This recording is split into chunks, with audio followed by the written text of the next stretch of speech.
छत्तीसगढ़ की सरगुजा लोकसभा सीट पर बीजेपी प्रत्याशी चिंतामणि महाराज ने जीत हासिल की है, लेकिन कहीं न कहीं चिंतामणि कम वोट से जीते हैं। राजनीतिक विशेषज्ञ शैलेश गुप्ता हमारा चुनावी विश्लेषण कर रहे हैं। देखिए क्या कुछ कहा। हो चुके हैं और वोटों की भी गिनती हो चुकी है। मैं आपको बता दूं कि सरगुजा लोकसभा में 8 विधानसभा क्षेत्र आते हैं और मैं आपको बता दूं कि जो चिंतामणि महाराज बीजेपी के प्रत्याशी थे और कांग्रेस से शशि सिंह प्रत्याशी थी, लेकिन मैं आपको बता दूं कि कहीं न कहीं शशि सिंह कांग्रेस पिछड़ी हुई नजर आई और वहीं आपको बता दूं कि चिंतामणि महाराज लगभग 60,000 से ऊपर वोटों से जीते हैं। हालांकि मैं आपको बता दूं कि जो जहां से वो रहते हैं, जहां पे वो रहते हैं वहां सामरी विधानसभा क्षेत्र है, वहां से बहुत कम वोट उनको मिले। हालांकि कहीं न कहीं आपको बता दूं कि शशि सिंह को वो सामरी विधानसभा का जो वोट है वो कहीं न कहीं गया। मेरे साथ राजनीतिक विशेषज्ञ हैं, उनसे भी अपन जानने का प्रयास करेंगे कि सर ये बताइए, चिंतामणि महाराज तो जीत गए और कहीं न कहीं उनको दिक्कत भी आई, रामानुजगंज विधानसभा उनको आगे लेके गया, तो कहां पे एक कमी रह गई कि क्योंकि 8 विधानसभा क्षेत्रों में कहीं न कहीं वो पीछे नजर आए। देखिए, इस बार का जो लोकसभा चुनाव था वो कई मुद्दों पे और राष्ट्रीय मुद्दों के स्थान के साथ साथ स्थानीय मुद्दों के आधार पे भी चुनाव लड़ा गया था। जो हम लोगों ने देखा कि विगत अभी जो 4 महीने पहले विधानसभा चुनाव हुए थे, तो विधानसभा चुनाव में सरगुजा के 8 विधानसभा सीट पे भारतीय जनता पार्टी ने लगभग 1,73,000 वोट से बढ़त बनाई थी। 8 विधानसभा में कुल बढ़त लगभग 1,73,000 वोटों की थी। लेकिन जब अभी 4 महीने के बाद लोकसभा चुनाव के परिणाम आए तो इसमें भारतीय जनता पार्टी लगभग 64,000 वोट से आगे रहने में, अपनी बढ़त को बचाए रखने में सफल हुई, जीत हुई। लेकिन सर कहीं न कहीं वो जो सामरी विधानसभा की यदि बात आती है तो वहां पे वो रहते हैं, उन्हीं की वो विधानसभा क्षेत्र भी है, तो वहां ऐसा कम क्यों वोट कम?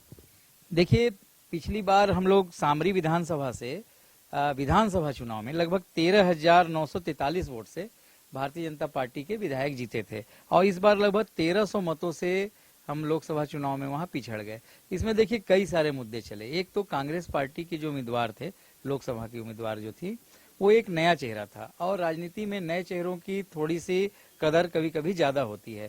तो एक तो नए चेहरे का दाव चला, थोड़े बहुत कुछ जातीय समीकरण के आधार पर भी उनको वोट मिले।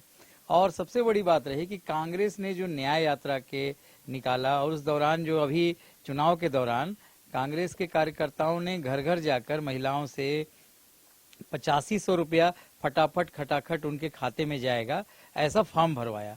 तो जिन क्षेत्रों में, जिस विधानसभा क्षेत्र में ये सब फॉर्म ज्यादा भरे गए, वहां पे निश्चित रूप से जनता थोड़ी उस सही कहिए तो लोभ लालच में या उनके झांसे में आकर कुछ वोटों का प्रतिशत जो है भारतीय जनता पार्टी का गिरा। लेकिन सर रामानुजगंज ही एक ऐसा विधानसभा जो क्षेत्र है वो लगातार बीजेपी के बढ़त में ही गया, आखिर क्यों?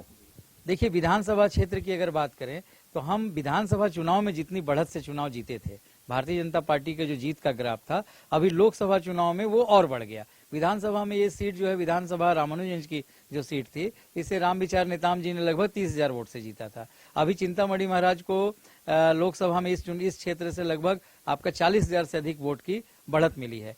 तो निश्चित रूप से ये बढ़त इसलिए भी हुई कि इस क्षेत्र के जो वर्तमान विधायक और छत्तीसगढ़ के कृषि मंत्री माननीय रामविचार नेताम जी हैं, वो विधानसभा चुनाव के बाद लगातार क्षेत्रों में सतत संपर्क में रहे और चुनाव के दौरान भी अभी उनका प्रयास और उनके जो टीम थी काफी अच्छा काम करते हुए दिखी। और एक बहुत बड़ी बात मैं आपको बता दूं, लेकिन सर वहां पे जो सामरी विधानसभा क्षेत्र में विधायक भी हैं, उदयश्री पैकरा भी हैं, तो वो कहीं न कहीं विफल नजर आई क्या? देखिए, चिंतामणि जी महाराज भी उस क्षेत्र के लगातार कई बार प्रतिनिधित्व किए हैं।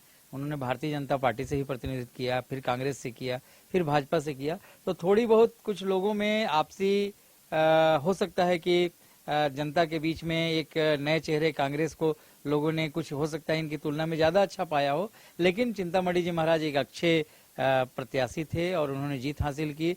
सरगुजा के विकास में उनकी एक अच्छी, सर कहीं न कहीं ये भी बात सामने आती है सर, यदि सरगुजा की अपन बात करते हैं तो लुंड्रा सीतापुर, ये सब वोट आखिर कम क्यों मिले? कहीं न कहीं क्या कमी रह गई?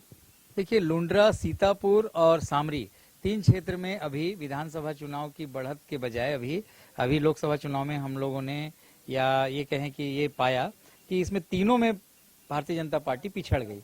तो इसका एक सबसे बड़ा जो कारण समझ में आ रहा है, मैं जैसा पूर्व में बताया कि कांग्रेस द्वारा जो फटाफट पैसा देने का जो घोषणा किया गया, वो जनता के बीच में उन लोग काफी सक्रिय रहे, उनके कार्यकर्ता उन 3 विधानसभा क्षेत्रों में।